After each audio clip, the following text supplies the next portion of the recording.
we grieve the heart of the Lord Jesus Christ మన ప్రభువైన యేసయ్య హృదయానికి దుఃఖాన్ని కలిగించి by ఉంటాం. cursing him, ఆయనని శపించే మాటలు పలకడం ద్వారా, by having evil desires in our hearts, మన హృదయంలో చెడ్డ కోరికలు కలిగి ఉండడం ద్వారా, telling lies, అబద్ధాలు చెప్పడం ద్వారా, with the lusts in our hearts. మన హృదయాల్లో భోగేచ్ఛ కోరికలు ఉండడం ద్వారా. But then what is God's desire? అయితే దేవుని యొక్క కోరిక ఏమై ఉన్నది? His desire is that we should have the fullness of joy in our hearts. మన హృదయాల్లో దేవునికి సంపూర్ణ ఆనందాన్ని కలిగి ఉండాలనేది మన పట్ల దేవుని యొక్క కోరిక.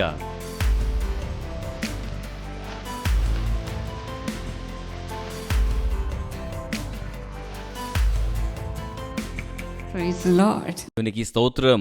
The Lord is going to turn all your sorrows into joy. ప్రభు మీ విచారములన్నీ సంతోషముగా మార్చనయ్యున్నారు. That is the word the Lord has given me today. ఆ వాక్కును ప్రభు ఈ రోజు నాకు అనుగ్రహించారు. The Lord says in John 16:24, యోహాను సువార్త 16:24లో యేసు ఏమని సెలవిచ్చారు అనంటే, ask in my name నా నామములో అడగండి and you will receive, మీరు దానిని పొందుకోగలుగుతారు, and you may be filled with my joy in full. మీరు నా సంతోషంతో సంపూర్ణముగా నింపబడతారు. The Lord always gives us blessings in complete measure. మన ప్రభు ఎల్లప్పుడూ కూడా ఆశీర్వాదాలని సంపూర్ణమైన మోతాదులో He is అనుగ్రహిస్తారు. not a God who gives us few things. ఆయన మనకు కొద్ది కార్యాలు మాత్రమే ఇచ్చే Our దేవుడు కాదు. God is not a stingy God. మన దేవుడు పిసినారి దేవుడు కాడు. He always blesses us with his abundance. ఆయన ఎల్లప్పుడూ తన సమృద్ధి చేత మనల్ని ఆశీర్వదించేవాడు. He makes us to feast in his abundance. ఆయన సమృద్ధిలో మనం విందారగించేలా చేసే దేవుడు ఆయన. Today we are really going to celebrate Jesus. ఈ రోజున మనం నిజంగా యేసును వేడుక జరుపుకోనయ్యున్నాం. The Lord is going to feed every one of you. ప్రభు మీలో ప్రతి ఒక్కరిని పోషించనయ్యున్నారు. When multitudes came to Jesus, జనసమూహములు యేసునొద్దకు వచ్చినప్పుడు Jesus was moved with compassion for them, Yesu కనికరముతో చెలించిపోయారు. and he fed them. ఆయన వారిని పోషించారు. He took the bread and multiplied it. ఆయన రొట్టెను తీసుకొని గుణకార్యతలో వర్ధిల్లింప He took చేశారు. the fishes and multiplied it, ఆయన చేపలను తీసుకొని వర్ధిల్లింప చేశారు. and the people were satisfied. ప్రజలు సంతృప్తి చెందారు. They didn't leave the place with hunger. వారు ఆకలితో ఆ ప్రాంతాన్ని విడిచిపెట్టి వెళ్ళిపోలేదు. They were not hungry, వారు ఆకలి కొని లేరిక. but then they were filled. వారు తృప్తిపరచబడ్డారు. They were filled. వారు తృప్తిపరచబడ్డారు. Today also the Lord is going to fill you with his joy. ఈ రోజు కూడా ప్రభు మిమ్మును తన యొక్క ఆనందము చేత నింపనయ్యున్నారు. Do you believe that? మీరు నమ్ముతున్నారా? Hallelujah. Hallelujah. Hallelujah. Hallelujah. Let us all give praises to God. మనమందరం దేవునికి స్తుతులు సమర్పించుదాం. You will find your joy in the Lord. ప్రభువునందు మీరు మీ ఆనందమును కనుగొంటారు. The word of God says, అక్కడ దేవుని వాక్యం ఏమని చెప్తోందంటే, you will find your joy in the Lord, మీరు ప్రభువునందు మీ ఆనందమును కనుగొనెదరు. and I will cause you to ride in triumph on the heights of the land, భూమి యొక్క ఉన్నత స్థలముల మీద నేను నిన్ను ఎక్కించెదను.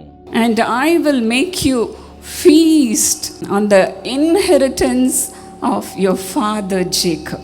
యాకోబు యొక్క స్వాస్యమును నేను నీ అనుభవములోనికి తీసుకొని వచ్చేదను. The Lord is going to make us eat the inheritance of our father. మన తండ్రి యొక్క స్వాస్యమును మనం భుజించేలాగున ప్రభు చేయనయ్యున్నారు. He is going to fill with his ఆయన fullness. మనల్ని తన సమృద్ధి చేత సంతృప్తి పరచనయ్యున్నారు. Hallelujah. Hallelujah. Our Lord Jesus is our joy. ప్రభు అయిన యేసయ్య మన యొక్క ఆనందం అయ్యున్నారు. As in Genesis 15:1, ఆదికాండము 15:1లో వ్రాయబడిన ప్రకారం our Lord is our exceedingly great reward. మన ప్రభువే మన యొక్క అతిశయమైన గొప్ప ప్రతిఫలము బహుమానం. He is the only one who can give us real joy in this world. ఆయన మాత్రమే ఈ లోకములో మనకు నిజమైన సంతోషం The ఇవ్వగలరు. Lord says in John 15:5, యోహాను సువార్త 15:5లో ప్రభు సెలవిస్తున్నారు, without me you can do nothing. నేను లేకుండా మీరు ఏమీ చేయలేరు. Without me nothing is possible for you. నేను లేకుండా మీకు ఏదియూ కూడా సాధ్యము కానేరదు. Let us not keep Jesus away in our lives. మనం మన జీవితాల్లో యేసయ్యను దూరంగా ఉంచవద్దును. Today let us cry out to ఈ God, రోజు మనం దేవునికి మొర్ర పెట్టుదాం. saying, Lord Jesus, you are my everything. ఆయనతో చెప్దాం, యేసయ్యా మీరే నాకు సమస్తమై ఉన్నారు. Come and fill my heart with your joy, Lord. ఓ ప్రభువా, వచ్చి మీరు నా హృదయాన్ని మీ సంతోషంతో నింపండి. Help me to find your joy in my heart. నా హృదయములో మీ సంతోషాన్ని అనుభూతి చెందేలా సహాయం చేయండి. Once in a big department store there was a huge sale. ఒకసారి చాలా పెద్ద వస్తువుల షాపులో పెద్ద సేల్ జరుగుతోంది. And the publicity department in that store, they advertised so very well. ఆ యొక్క డిపార్ట్మెంట్లో ఉన్న అడ్వర్టైజింగ్ చేసేవాళ్ళు చాలా బాగా ప్రచారాన్ని చేసి ఉన్నారు. Everywhere in the streets there were big billboards వీధుల్లో ఎక్కడ చూసినా పెద్ద పెద్ద అడ్వర్టైజ్మెంట్ బోర్డ్స్ పెట్టారు, saying there is a big sale in this department store. ఈ డిపార్ట్మెంట్ స్టోర్ లో చాలా పెద్ద అమ్మకాలు భారీగా జరుగుతున్నాయి. And on this date, come and have your things at cheaper rates. ఈ యొక్క పలానా తేదీని వచ్చి కారు చౌకగా మీరు వస్తువులు కొనుక్కోవచ్చును. People rushed to that department store. ప్రజలు ఆ స్టోర్ దగ్గరికి చాలా మందిగా వెళ్ళారు. The store began at 8:30 in the morning. ఆ యొక్క స్టోర్ ఉదయకాలం 8:30 గంటలకు ఆరంభించబడింది. And even before that, early in the morning, people lined up before the door of that store. ఎందుకంటే చాలా ముందుగానే అనేక మంది వెళ్ళి క్యూలో వరుసగా నిలబడి Suddenly, a small man, he was very short and he was trying to skip the line and go to the front line. అకస్మాత్తుగా ఒక వ్యక్తి, చాలా పొట్టిగా ఉన్న వ్యక్తి, ఆ వరుస దాటి ముందుకు వెళ్ళి నిలబడే ప్రయత్నం చేయాలని ప్రయత్నం చేస్తున్నాడు. And the man behind him kicked him back again. వెనకున్న వ్యక్తి అయితే ఆ వ్యక్తిని మరలా వెనక్కి నెట్టేశాడు. Then again when he attempted for the second time to go to the front, మరలా రెండోసారి కూడా ఈ వ్యక్తి ముందుకు వెళ్ళే ప్రయత్నం the చేస్తున్నప్పుడు people behind him gave him a nice punch on his jaw. వెనకున్న ప్రజలైతే అతని యొక్క దవడ మీద బలమైన దెబ్బలు కొట్టేశారు. They literally threw him to the back end of the line. వారు అక్షరాల ఆ వ్యక్తిని లైన్ చివరి భాగానికి నెట్టి విసిరివేసినట్టుగా చేశారు. And this man got very angry. ఈ వ్యక్తికి ఇక చాలా కోపం వచ్చింది. He said to the last man who was standing at the end of the line, ఆ లైన్ చివర్లో నిలబడి ఉన్న ఆ వ్యక్తికి ఇతడు ఏమని చెప్పాడు అంటే, one more time if these people hit me, I will not open the door. ఇంకొకసారి గనక వీళ్ళు నన్ను కొట్టారు అంటే ఆ షాప్ యొక్క తలుపులు నేను తీయను అన్నట్టుగా చెప్పేశాడు. Because he was the owner of that store. ఎందుకంటే ఆ షాపుకు సంబంధించిన యజమాని ఈ వ్యక్తియే. He was having the key to open that door. ఆ తలుపు తెరవడానికి తాళపు చెవి ఇతని దగ్గరే ఉంది. People did not know that. ప్రజలకేమో ఆ సంగతి తెలియదు. Without knowing that, they kicked him, they stamped him and threw him out. అది తెలియకుండానే దెబ్బలు కొట్టేశారు, తొక్కేశారు, వెనక భాగానికి విసిరివేశారు.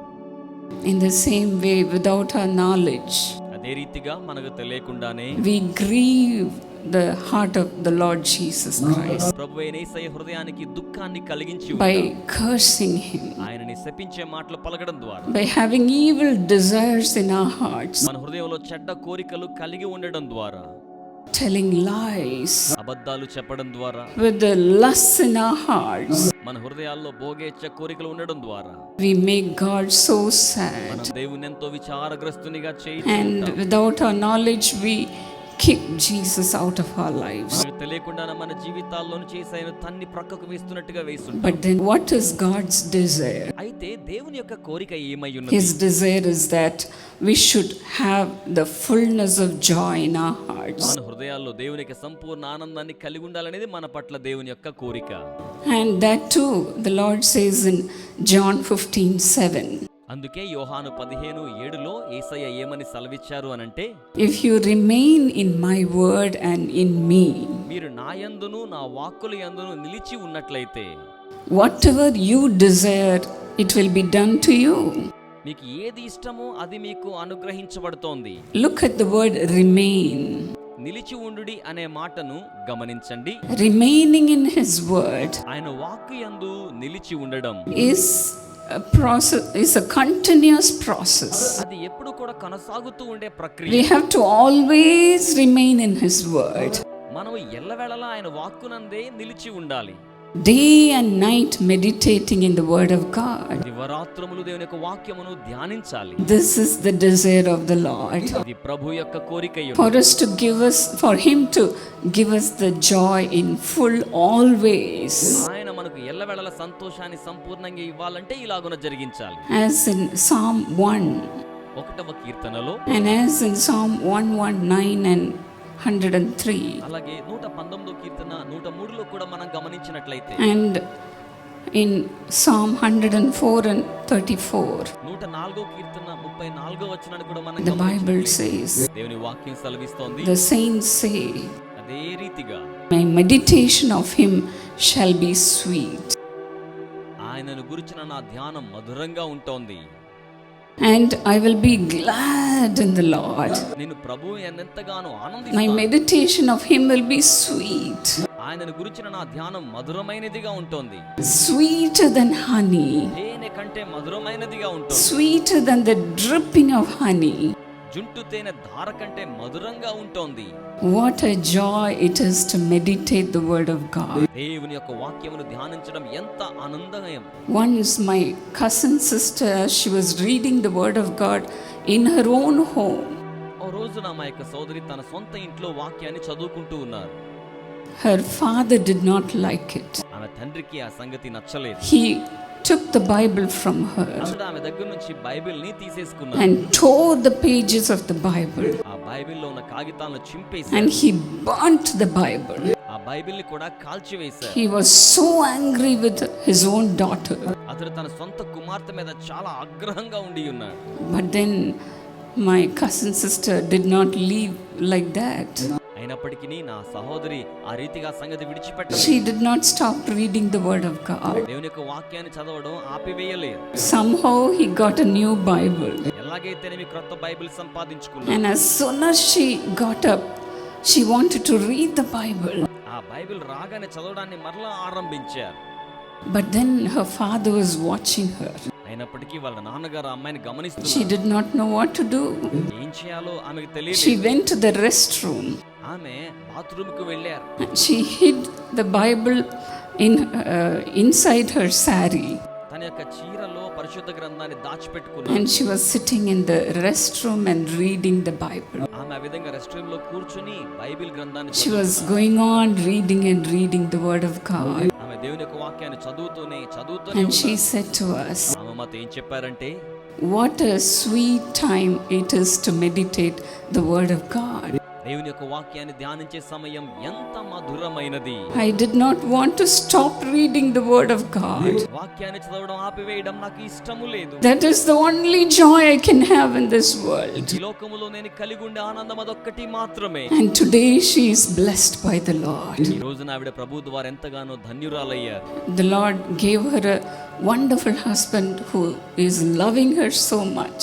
ఆమెను ఎంతగానో ప్రేమించే భర్తను దేవుడు ఆవిడికి అనుగ్రహించారు. Who is loving the Lord. ప్రభువును ప్రేమించే వ్యక్తిని And అనుగ్రహించారు. all her children today love the Lord. ఈ రోజున తన బిడ్డలందరూ కూడా ప్రభువును And ప్రేమించేవారు. she is a strong prayer intercessor. అలాగే ఆవిడ బలమైన ప్రార్థనా విజ్ఞాపన యోధురాలుగా ఉన్నారు. Even today she comes to the Jesus Calls prayer tower and prays for others. ఈ రోజు వరకు కూడా వారు జీసస్ కాల్స్ ప్రేయర్ టవర్ కు ఇతరుల కోసం ప్రార్థన చేస్తూనే ఉంటారు. And through her I am touched, and from that day on I started to read the word of God more.